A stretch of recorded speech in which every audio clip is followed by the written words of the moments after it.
নেত্রকোনা সদর উপজেলায় পঙ্গু কিরণ ফকিরের জমি দখলের চেষ্টা।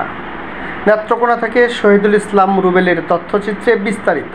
দেশে ক্ষমতার পট পরিবর্তনের সুযোগ নিয়ে একটি প্রভাবশালী ভূমিদস্যু চক্র অসহায় পঙ্গু কিরণ ফকিরের জমি দখলের পায়তারা করছে বলে আদালতে অভিযোগ দায়ের করেছে ভুক্তভোগীর পরিবার।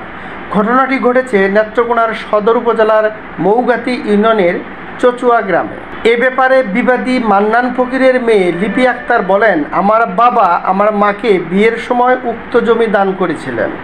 এত বছর পরে আমরা বিষয়টি জানতে পেরে আমরা মায়ের জমি দখলের চেষ্টা করেছি।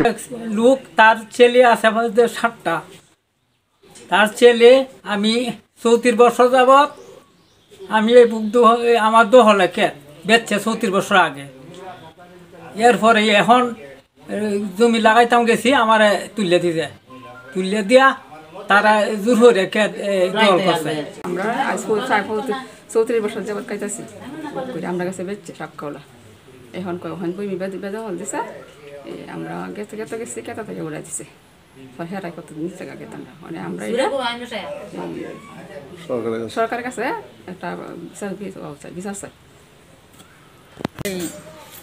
তারা চুরি করে গিয়া আমার বাবারে নিয়ে প্রথমে বন্ধক দিছে, কীভাবে লিখতে নিলেও তা বলতে পারি না। গ্রামের 10 জনে বলছে যে আমরা বসে মীমাংসা করে দেবো, আমরাও রাজি। তারপরে গিয়ে তারা প্রথমে মামলা করছে। আপনারা দেখছেন অগ্রযাত্রা টেলিভিশন।